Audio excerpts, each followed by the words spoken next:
मोर गत किछि दिन पूर्व मोर गोटे सामाजिक राजनीतिक चूर्ण करने जो षड्यंत्र होता आपड़ जानी निश्चित मो प्रभु जगन्नाथ आउ न्यायालय उपर मो विश्वास थिला निश्चित मत प्रारंभिक मान्यवर न्यायालय मिली मो आगामी दिन में आशा विश्वास अच्छी मो संपूर्ण न्यायालय मोर विश्वास अच्छी निश्चिंत मत न्याय मिल प्रभु जगन्नाथ पाखे सब प्रार्थना करुँची जे मो जो माने मोर षड्यंत्र कर मो विरुद्ध में क्षमा करूँ मु क्षमा कर दे प्रभु जगन्नाथ क्षमा करूँ देखो मु अबिका आसी पछे आप संबंध में डाकी मुझे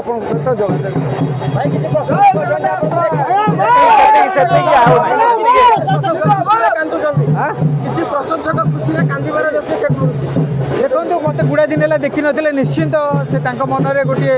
जो श्रद्धा प्रेम जो अच्छी से निश्चिंत से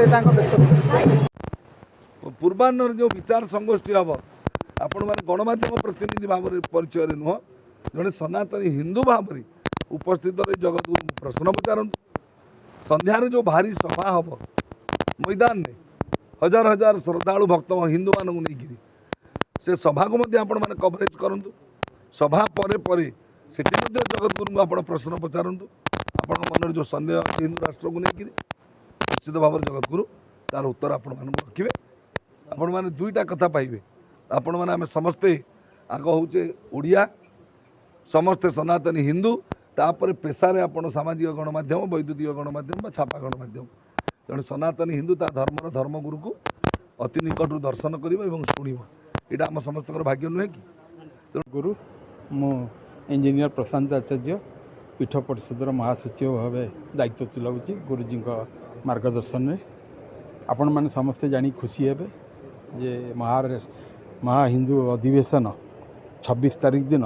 शैलेश्वर विहार रे अनुष्ठित होची सेटारे शंकराचार्य पौरोहित करिवे एवं जो 3 वर्ष हेलानी से भारतर 23टी राज्य रे राष्ट्र आध्यात्म धर्म उपरे गस्त करी जो हिंदू राष्ट्र जो स्वरूप बा प्रारूप देवे ताहा सापेक्ष यहाँ समस्ते अपेक्षा करते समग्र विश्व अपेक्षा कर जानी खुशी हे जे एभली एक विद्वान आम ओडिशा रे शंकराचार्य हिसाब से ए धाम रे अवस्थित अच्छा जी प्राय 250 रु अधिक ग्रंथ कहा उपरे ना धर्मशास्त्र नीतिशास्त्र ज्योतिष शास्त्र दर्शन शास्त्र गणित शास्त्र ये सब उपरे रचना करिकी आकु समग्र भारत वर्ष रे प्रचार प्रसार ये सब जो नीति की आम भूली जाइए जो दर्शन आम सब भारत वर्षर पाठ थिला आपण 10 अवतार सब जाक आम भारत वर्ष ना नहीं कारण ये धर्मर देश तपस्या देश गुणी देश ऋषि देश मुनि देश ये है सद्भावनार देश एठी कौन सी धर्मावलम्बी कोई नथिले ये जो आम जो कहूचे आज मुसलमान हूँ यहूदी हूँ जीसु हूँ पंजाबी ये सब धर्म पंथ